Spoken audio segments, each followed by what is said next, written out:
주님께서 여러분과 함께 또한 사제의 영과 함께 루카가 전한 거룩한 복음입니다.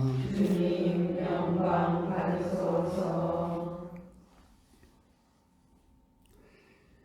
그때 예수님께서 제자들에게 말씀하셨다. 사람의 아들의 날에도 노아 때와 같은 일이 일어날 것이다. 노아가 방주에 들어가는 날까지 사람들은 먹고 마시고 장가들고 시집가고 하였는데 홍수가 닥쳐 그들을 모두 멸망시켰다. 또한 롯 때와 같은 일이 일어날 것이다. 사람들은 먹고 마시고 사고 팔고 심고 짓고 하였는데 롯이 소돔을 떠난 그날에 하늘에서 불과 유황이 쏟아져 그들을 모두 멸망시켰다. 사람의 아들이 나타나는 날에도 그와 똑같을 것이다. 그날 옥상에 있는 이는 세간이 집안에 있더라도 그것을 꺼내려 내려가지 말고 마찬가지로 들에 있는 이도 뒤로 돌아서지 마라. 너희는 롯의 아내를 기억하여라. 제 목숨을 보존하려고 애쓰는 사람은 목숨을 잃고 목숨을 잃는 사람은 목숨을 살릴 것이다. 내가 너희에게 말한다. 그날 밤에 두 사람이 한 침상에 있으면 하나는 데려가고 하나는 버려둘 것이다. 두 여자가 함께 맷돌질을 하고 있으면 하나는 데려가고 하나는 버려둘 것이다.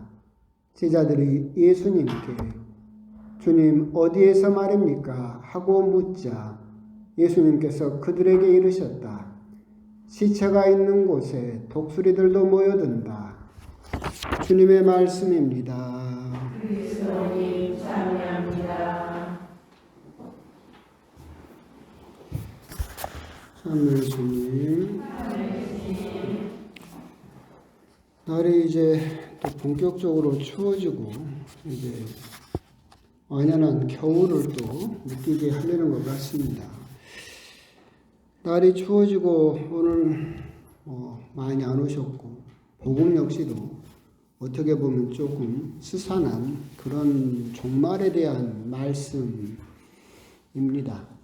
사실 오늘 복음에 대해서 이렇게 생각을 하다 보면 이제 잠깐 다른 생각이 드는 건데, 이제 저희가 성지순례 가던 날, 여러분들이 뉴스로도 보신 분도 계시겠지만, 그날 대구에서 신천지에서 10만 명 또 졸업식인가 뭔가 해가지고 또 그 신천지에서 세를 과시하는, 이제는 아주 햇빛 아래 나와서 이단들이 자기들이 마치 정통인 것처럼 하는 모습을 보고 봤는데, 그 사람들, 다니는 사람들은 오늘 복음을 도저히 이해할 수 없을 겁니다.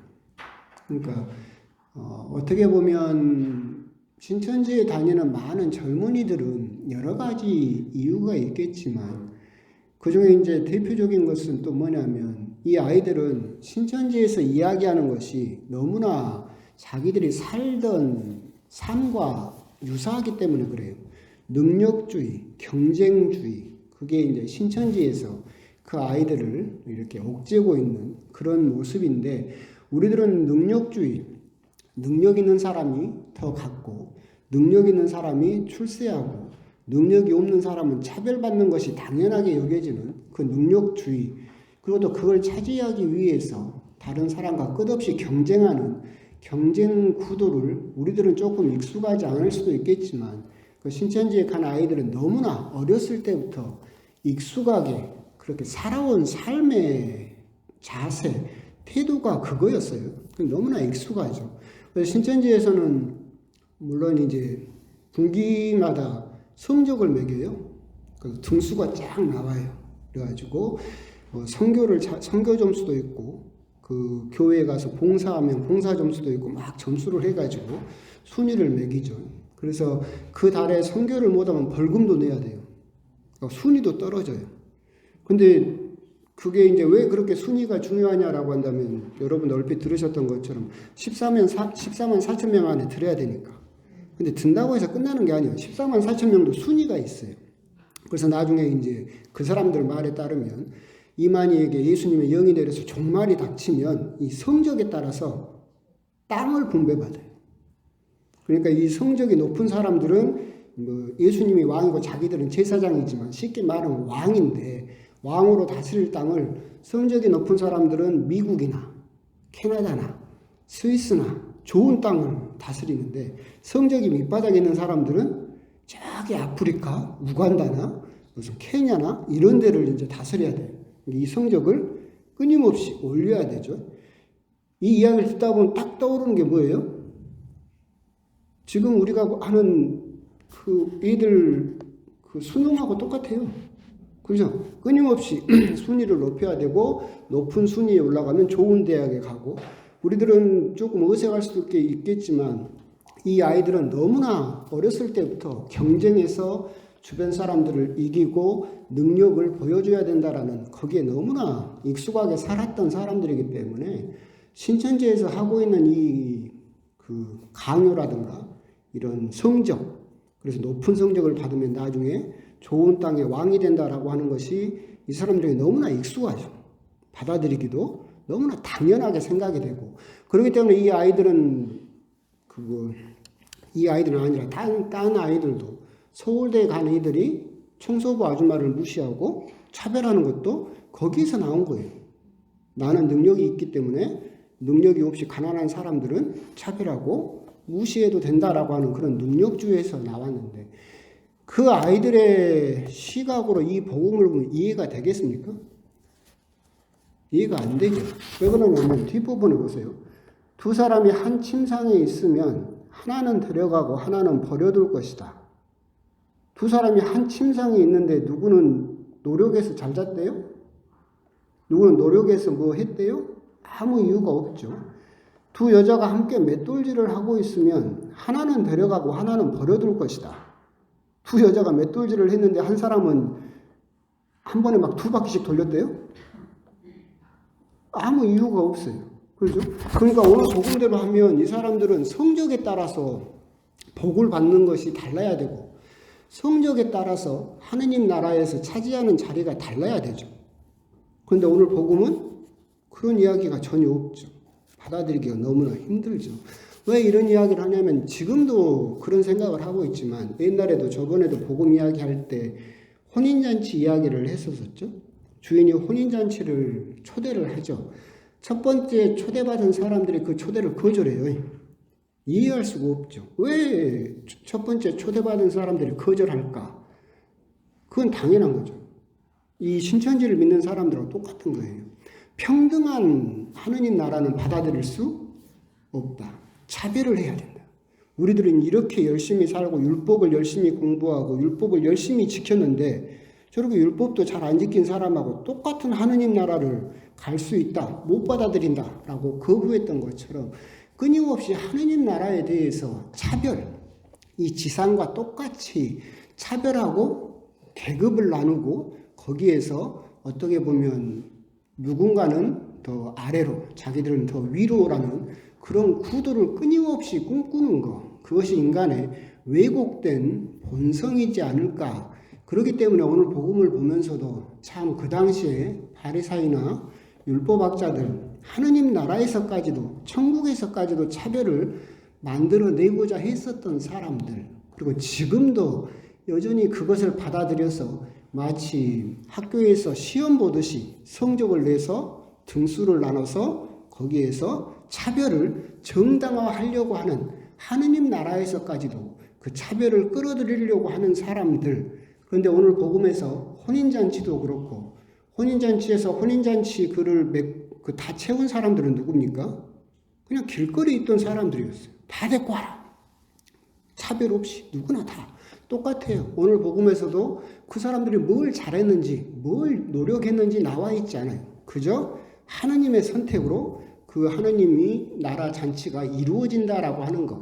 예수님은 끊임없이 하느님 나라가 사랑의 나라이고 잔치이며 평등의 나라다라고 이렇게 말씀을 하시고 가르치셨지만 그 안에서까지도 끊임없이 이 지상과 똑같은 차별을 만들어내려고 하고 그것을 또한 마케팅 삼아서 교주들이 돈을 착취하는 그 모습은 여전히 2000년 전이나 지금이나 크게 다를 바가 없다라는 그런 생각을 하게 됩니다. 오늘 복음은 종말에 대한 이야기이고 종말에 대해서는 우리들은 수도 없이 두려운 이야기를 많이 듣지만 우리 가톨릭 신자들은 종말을 그렇게 복음에 나오는 종말을 두려워할 이유가 하나도 없습니다. 오늘 복음을 한번 곰곰이 보면 두 부분으로 이루어져 있습니다. 예수님께서 종말에 대해서 설명을 하실 때 앞부분 노아 때의 이야기나 롯 때의 이야기에서 나오는 것은 뭐냐면 종말의 일상성이죠. 노아 때도 사람들은 장가들고 시집가고 그냥 평상시처럼 살았어요. 근데 종말이 닥쳐왔죠. 롯 때도 사람들은 똑같이 일상생활을 살았어요. 그런데 종말이 닥쳐오죠. 이것은 무슨 말이냐면 흔히 신천지나 안상이나 수많은 이단들이 주장하는 것처럼 종말은 언제 온다. 시간을 확실하게 정해서 이야기를 하죠. 그렇지 않다. 종말은 너희들이 정한 시간에 오는 것이 아니라 너희들이 일상의 삶을 살고 있던 그 순간에 어느 순간에 찾아오는 것이지 언제 시간을 정해놓고 그렇게 무슨 숙제인 것처럼 그렇게 다가오는 것이 아니다라고 하는 겁니다. 두 번째도 똑같죠. 두 번째도 맷돌을 갈고 침상에 누워있는 사람들도 그 사람들도 역시 똑같이 일상생활을 하던 중에 하느님의 종말을 받아들이게 되는데 두 번째에서 예수님께서 강조하시는 것은 뭐냐면 앞부분에서는 종말의 일상성, 그러니까 즉 말하면 종말은 너희들이 생각하는 시간에 오지 않는다. 뒷부분에서 강조하시는 것은 종말은 너희들이 생각하는 장소에 오지 않는다. 뒷부분에서 뭐라고 하시냐면 우리들이 항상 궁금하죠. 주님 어디에서 말입니까? 라고 묻죠. 우리들도 옛날에 초등학교 때 그 하면 육하 원칙이라고 배우잖아요. 뭐 말을 하려면 6가지 원칙에 따라서 말을 하고 글을 써야 된다. 맨 앞에가 뭡니까? 언제, 어디서. 항상 우리들은 궁금해요. 종말도 그래서 항상 우리들은 언제, 어디서. 이게 궁금하잖아요. 똑같이 물어보고 어디에서 말입니까? 라고 물어보죠. 예수님께서 말씀하시죠. 시체가 있는 곳에 독수리들도 모여든다. 이건 욥기에도 있는 말씀이고 그 당시에도 너무나 당연한 이야기죠. 결국 뭐 시체가 뭐냐 독수리가 뭐냐 그게 중요한 게 아니에요. 너무나 자연스럽게 이루어진다. 즉 무슨 말이냐면 뭐 신천지에서 이야기하는 것처럼 과천, 안상홍 하나님의 교회에서 말하는 것처럼 자기들 교회 건물 여기에 어떤 특정한 장소에 하느님의 종말이 찾아오는 것이 아니라 시체가 있는 곳에 독수리가 찾아가는 것처럼 종말은 개별적으로 이루어집니다. 어떤 장소에 정해놓고 거기에만 종말이 일어나는 것이 아니라 내가 일상의 삶을 살고 있을 때 그 사람에게 종말이 자연스럽게 찾아가는 것이지 어떤 장소에 달려있는 것은 아니다. 사실 이런 부분은 옛날부터도 참 많았었죠. 어디를 국한시키고 싶어 해요. 뭐 신천지만 그런 게 아니라 우리나라도 그랬어요. 정감록을 보거나 뭐 도성비록을 보거나 남사고 비록을 봐도 십성지라고 있었거든요. 그러니까 전쟁이 나도 안전한 10군데 장소, 종말이 일어나도 그리 피하면 산다. 막 그런 장소들을 우리 민족도 그렇게 어디에서 말입니까? 라고 했던 것처럼 그런 장소를 우리가 어떤 특정한 시간, 특정한 장소를 우리들은 원하지만 하느님께서 말씀하시는 종말은 결코 그렇게 일어나는 것이 아니다라고 하는 것, 그겁니다. 그런데 이 종말을 왜 두려워하지 말라라고 이야기를 하느냐라고 한다면 사실은 예수님께서 계속해서 말씀하셨던 것처럼 이 종말은 부지불식간에 우리가 정하지 않은 시간에 우리가 정한 장소가 아니라 개별적으로 모든 사람에게 동시에 종말이 일어나는데 그 종말이 일어날 때 그것을 뭐라고 말씀하셨냐면 혼인잔치라고 그랬어요. 장례식이 아니라 유대인들이나 신천지나 어떤 특정 시간, 특정 장소, 차별적인 하느님 나라를 말하는 사람들에게는 하느님 나라가 장례식이죠. 그렇죠? 자기들은 살고 나머지는 죽어요. 그러니까 차별과 고통과 심판의 하느님 나라를 이야기를 하지만 예수님께서 계속 강조하신 하느님 나라는 뭐예요? 혼인잔치. 다 같이 즐겁고 기쁜 이제까지의 나의 삶에 대한 칭찬을 듣는 자리가 하느님 나라이다. 그렇기 때문에 우리들은 그렇게 두려워할 필요가 없다라고 하는 건데, 그렇다면 이제 오늘 여기 복음에서 이제 그렇다면 종말은 그렇게 두려워할 필요가 없는 혼인잔치와 같다. 그리고 언제 특정 시간과 특정 장소를 이야기할 수 없이 하느님께서 그렇게 일상 안에서 사는 모습을 보시고 모든 사람에게 개별적으로 그렇게 종말이 일어나게 된다. 모든 사람에게 찾아온다라고 했을 때 오늘 이제 문제는 이 부분이죠. 그렇게 종말이 일어난다라고 한다면 두 사람이 한 침상에 있으면 하나는 데려가고 하나는 버려둘 것이다. 두 여자가 맷돌질을 하고 있으면 하나는 데려가고 하나는 버려둘 것이다. 이 부분은 해소가 돼야죠. 이 두 사람 중에서 왜 어떤 사람은 선택받고 어떤 사람은 버려지느냐. 이것은 설명이 돼야 되죠. 이것은 오늘 복음에 있는 그대로요. 일상성 안에서 이루어지는 거죠. 어제가 수능이었죠. 수능이었어요. 시험이 어려웠던 것 같아요. 누구는 자기 아들이 수능 끝나고 시험 망쳤다고 방에 들어가서 울고 있다고 문자를 하고 그러기도 하는데, 하여튼 이제 어제가 수능이었는데, 여러분도 아이들을 키우면서 시험 기간이 닥쳐오고 하면 아이들에게 항상 하는 말이 뭐예요? 공부는 평소에 이런 평소에. 그런데 우리 아이들은 공부를 뭘로 해요? 벼락치기로 하죠. 똑같은 거예요. 종말이 일상성 안에서, 우리들의 일상 안에서 이루어진다라고 하는 것은 종말을 대비하기 위해서 과천에다 교회를 짓고 몇월 며칠 몇 시 이렇게 벼락치기로 준비할 수 있는 것이 아니다. 여러분도 답은 다 뻔히 알고 있어. 시험을 보려면 아이들은 공부를 언제 해야 돼요? 평상시에 매일 예습 복습 잘하고, 잘 말은 안 듣지만 여러분들은 답을 잘 알고 있죠.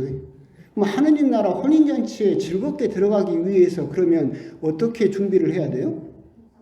평상시에 매일 예습 복습 잘하면 들어가는 거죠. 여러분들은 자녀들에게는 그렇게 공부를 하라고 해놓고 하느님 나라는 왜 벼락치기로, 사실은 세상 많은 이단들이 하느님 나라를 벼락치기로 들어갈 수 있다라고 그렇게 강조를 하죠. 그런데 오늘 복음에서 이야기하는 것은 그렇게 벼락치기로 이루어지는 것이 아니고, 너희들의 일상이 쌓이고 쌓여서 너희들이 알지 못하는 사이에 하느님 나라에 들어가게 될 것이다. 벼락치기로 준비한다고 해서 하느님 나라에 들어갈 수 있는 것이 아니다. 옛날에 자꾸 말씀드리는 것처럼 신영복 선생님 그 책에 보면 있잖아요. 여러분들한테 집을 그리라고 하면 우리들은 집을 뭐부터 그려요? 지붕부터 이렇게 그리죠.